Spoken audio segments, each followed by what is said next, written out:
Bonjour Alexandre. Marine Le Pen condamnée à une inéligibilité immédiate de 5 ans. Elle a parlé hier soir d'une décision politique, d'un jour funeste pour notre démocratie, des pratiques que l'on croyait réservées au régime autoritaire. Louis Alliot est là, vice-président du Rassemblement national, maire de Perpignan, qui lui-même était dans ce procès. Et c'est intéressant d'ailleurs de souligner que vous n'avez pas le même traitement judiciaire que Madame Le Pen, puisque l'exécution provisoire ne s'applique pas à vous. Non. En vertu d'ailleurs de la décision du Conseil constitutionnel de vendredi dernier, curieusement, et son point 17, qui aurait dû servir aussi pour Marine Le Pen, mais qui m'a été réservé. Et donc, c'est ce qu'a relevé dans une tribune l'ancien secrétaire général du Conseil constitutionnel, qu'on ne peut pas taxer d'amis du Rassemblement national, et qui a dit textuellement « Le tribunal s'est assis sur la décision du Conseil constitutionnel, dont je rappelle que ces décisions sont insusceptibles ni de contestation, ni d'appel, ni de quoi que ce soit. Et donc ça pose quand même un problème juridique de fond. » C'est-à-dire que vous pouvez continuer à votre mandat électif de maire de Perpignan, vous pouvez également vous représenter l'année prochaine en 2026. Oui. Et cette inéligibilité, si elle était décidée en appel, en revanche, ne vous permettrait pas de poursuivre ces mandats? Sauf pourvoi en cassation, qui est aussi suspensif à la matière. Mais le mandat en cours, dans ces cas-là, serait arrêté ou vous ne pourriez pas vous représenter l'inéligibilité? Je serais démissionné d'office et remplacé au sein du conseil municipal par un nouveau maire. Et moi, la peine d'éligibilité courrait pour la durée de ce que décidera le tribunal. Si il décide une éligibilité. Alors, il peut exister, bien sûr, une remise en cause de cette loi Sapin également. Beaucoup de choses, vous nous direz quelles sont les possibilités à la fois politiques et judiciaires pour le Rassemblement national. Mais je vous propose peut-être d'écouter Marine Le Pen, qui était hier soir sur TF1, au micro de Gilles Boulot. Une décision politique, disait-elle. Écoutons Madame Le Pen. Ce que la présidente expliquait, à savoir qu'elle était en train de rendre une décision qui était une décision politique, la magistrate a assumé très clairement de mettre en œuvre l'exécution provisoire de l'inéligibilité, c'est-à-dire en réalité de rendre mon appel inutile. C'est qu'elle dit « Je vais vous rendre inéligible tout de suite ». Et je le fais précisément pour vous empêcher de pouvoir être élue présidente de la République. Je crois que l'état de droit a été totalement violé par la décision qui a été rendue. Bon, on commande beaucoup cela évidemment depuis hier, et vous l'avez dit dès le début de cette émission, n'importe quel Français a le droit à la double degré, au double degré de juridiction, sauf Madame Le Pen. C'est une condamnation sans appel au sens strict. Il n'y a aucune solution judiciaire, juridique aujourd'hui pour que Madame Le Pen puisse se présenter en 2027 ? Il y a décidé d'un appel rapide, mais ça, c'est la chancellerie qui en décide. Et puis en fait, c'est tout. Alors, il y a un débat qui s'est organisé sur la grâce présidentielle, parce que Madame Le Pen disait hier soir que la grâce est impossible. J'ai lu tout à l'heure dans l'émission de CNews ce que disait Henri Guénaud. Visiblement, l'article 17 permet, parce que la décision exécutoire est d'une certaine manière définitive. Donc, le président de la République pourrait, s'il le voulait, gracier uniquement là-dessus. On n'est pas obligé d'attendre les décisions définitives. Est-ce que c'est quelque chose auquel vous pensez? Non, d'ailleurs, je crois que Marine, hier, sur TF1, l'a écarté. On n'imagine pas Emmanuel Macron avoir le courage de prendre cette décision. Maintenant, après, il faut regarder les professionnels du droit et un certain nombre d'hommes politiques qui ont le courage de dire qu'on va peut-être un peu trop loin maintenant. Qu'il y ait de la transparence, qu'il y ait des lois sur la politique, ça ne fait aucun doute. Mais là, si vous voulez, on est au-delà. On ne conteste pas la décision du tribunal qui lui appartient et qu'on contestera en appel. Mais la motivation de ce jugement est inquiétante, parce que ce n'est pas une motivation juridique. Moi, je regrette, et pourtant je suis juriste, je suis avocat, et j'ai entendu des termes dans la bouche de la présidente qu'on retrouve dans la motivation qui sont quand même subjectifs. Quand elle met, par exemple, en cause, elle dit « il y a eu une réunion où Madame Le Pen aurait dit cela ». Alors évidemment, il n'y en a que 2 sur 30 qui le disent, mais c'est tout à fait plausible qu'elle l'ait dit.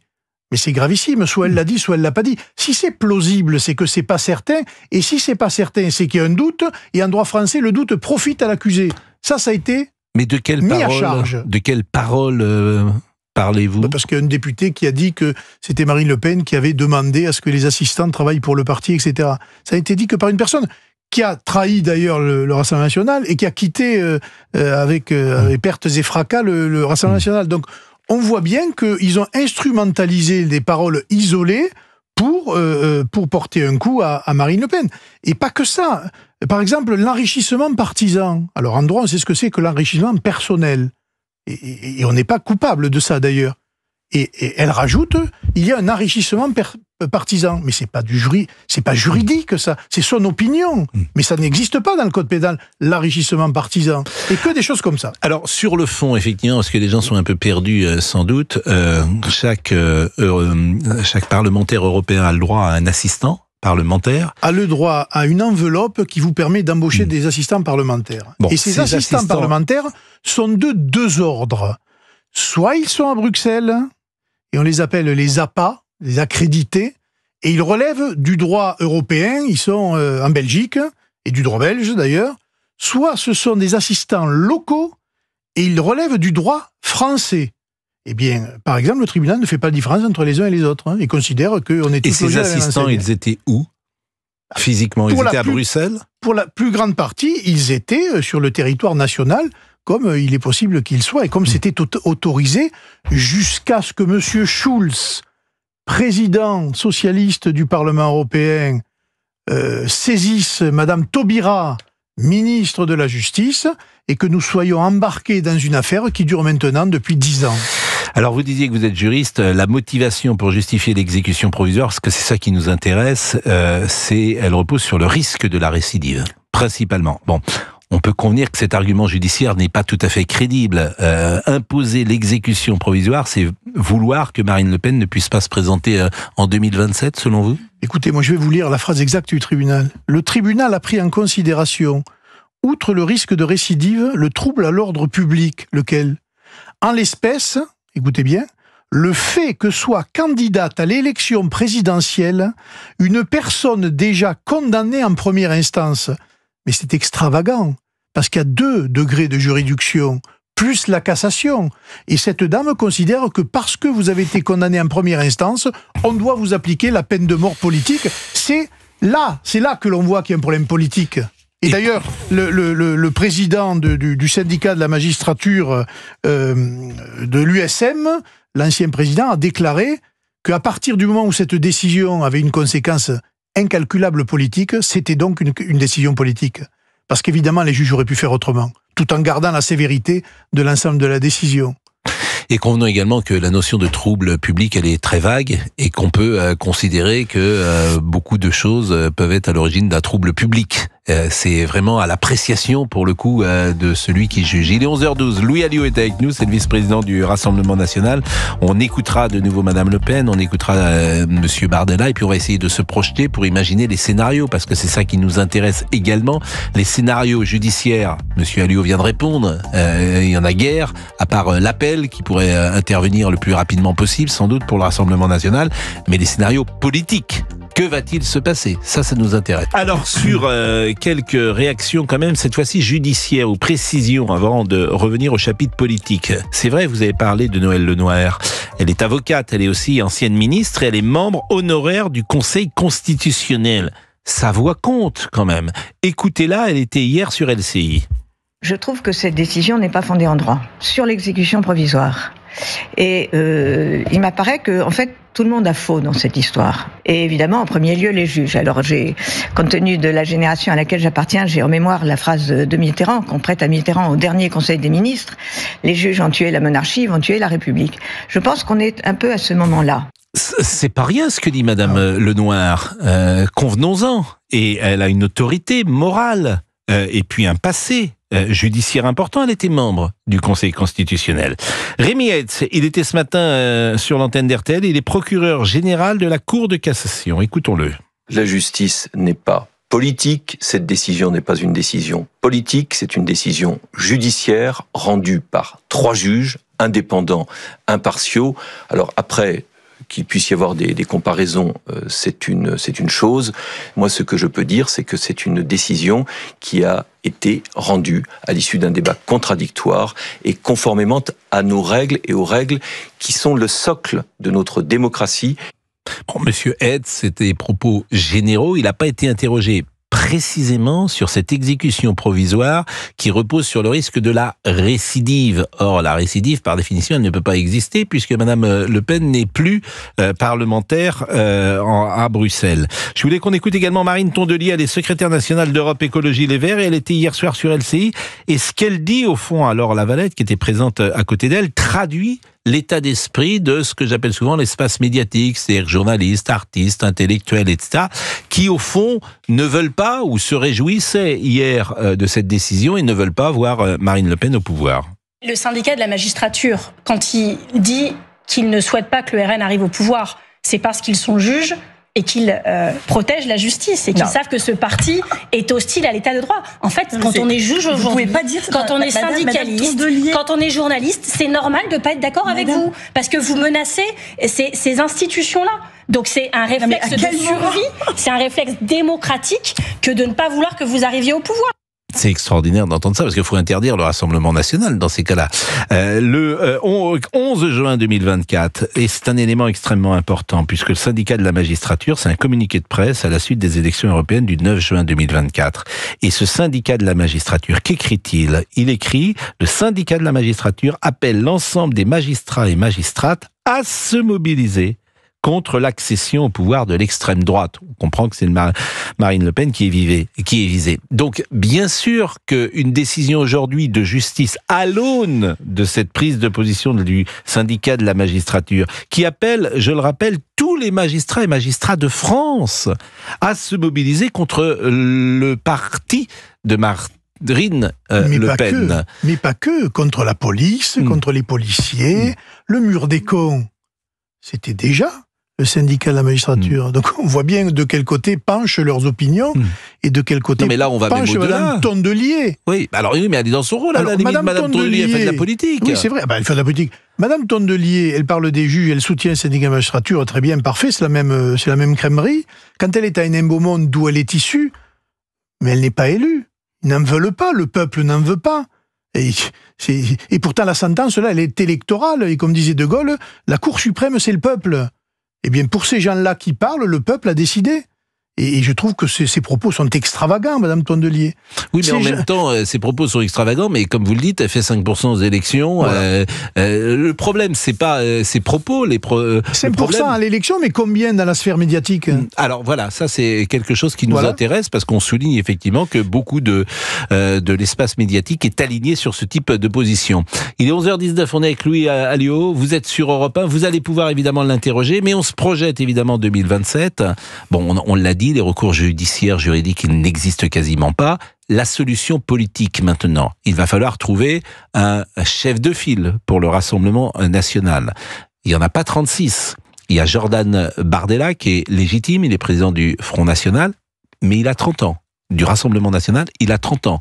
Et forcément, son expérience est moindre que celle de Marine Le Pen. 30 ans, est-ce que les Français vont avoir envie de voter pour un jeune homme, un homme jeune, en tout cas de 30 ans, eut-il des qualités, a-t-il un parcours particulièrement sidérant dans la sphère politique ?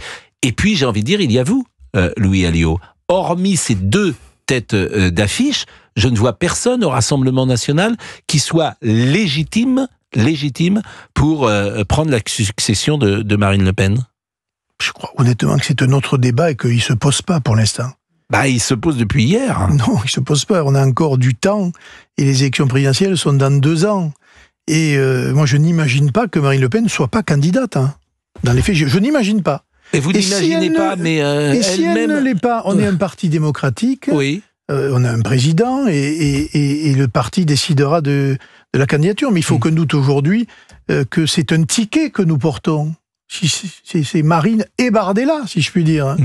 Et que, selon la circonstance, eh bien, ce sera Bardella et Marine. Mais quoi qu'il arrive, c'est-à-dire que vous pensez que Jordan Bardella... Mais il est porté par l'opinion. Bardella aujourd'hui, il est porté par l'opinion, comme Marine est portée encore plus dans l'opinion, et encore dans un sondage qui est sorti dimanche dans le JDD, je crois que c'était, à 37%. Donc il ne faut pas se mettre en position de faire croire aux Français qu'on va tourner une page alors qu'on est dans la bataille là, judiciaire, juridique et politique face à un jugement qui manifestement utilise la motivation politique comme seul ressort. Et le ticket, évidemment, c'est d'imaginer Marine Le Pen dans ces cas-là à Matignon, forcément. Dans le ticket que vous mettez en place, c'est les deux font campagne électorale durant la campagne présidentielle en 2027. Jordan Bardella est président de la République. C'était le contraire qui était prévu, puisqu'on imaginait qu'il soit le Premier ministre de Madame Le Pen, si Madame Le Pen était élue. Et là, ce serait effectivement les rôles inversés. Moi, je parlais de la campagne présidentielle. Voilà, bien sûr. Quel que soit, on aura ce ticket qui portera cette élection présidentielle et cette présidentielle, elle est gagnable, évidemment. Elle peut avoir un rôle de ministre, Madame Le Pen, alors qu'elle ne peut pas être élue. La sanction encore une fois, est inéligibilité, mais pas impossibilité tout peut arriver. Je rappelle... tout peut arriver, il faut que le calendrier aille vite quand même. Oui, mais justement, mais là, je pense que quand même... Madame Barège, maire de Montauban, condamnée avec exécution provisoire, elle perd son mandat de maire.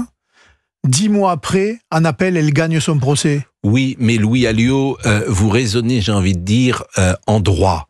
Et manifestement, si on considère que ce jugement est politique, les mêmes causes produisent les mêmes effets. Oui, mais en cours d'appel, les magistrats seront regardés à la loupe. Et les moyens de défense soulevés se porteront sur la disproportion des peines qui a été prononcée à l'égard de Marine Le Pen, contrairement à ce que soulève le Conseil constitutionnel dans sa décision. Ça fait beaucoup de choses, quand même. Oui, mais l'inéligibilité, elle est quasiment automatique. Sauf que vous avez un caractère suspensif du recours devant la Cour de cassation. Donc, parce qu'avec la loi Sapin, en deuxième instance, même s'il y avait que 1 an ou 2 ans de condamnation, ou avec sursis ou avec ferme, il n'empêche que l'inéligibilité, elle est quasiment voulue par la loi Sapin. Alors je ne sais pas si vous n'étiez pas député à l'époque. Je crois qu'ils ont voté contre. C'était Gilbert Collard et Marion Maréchal qui étaient députés. Et ils ont voté contre. C'est intéressant de savoir s'ils se sont ou abstenus ou s'ils ont voté contre. Mais cette loi Sapin, c'était une loi après l'affaire Cahuzac pour que la politique lave plus blanc que blanc. Il était avec nous ce matin, il s'en souvenait pas.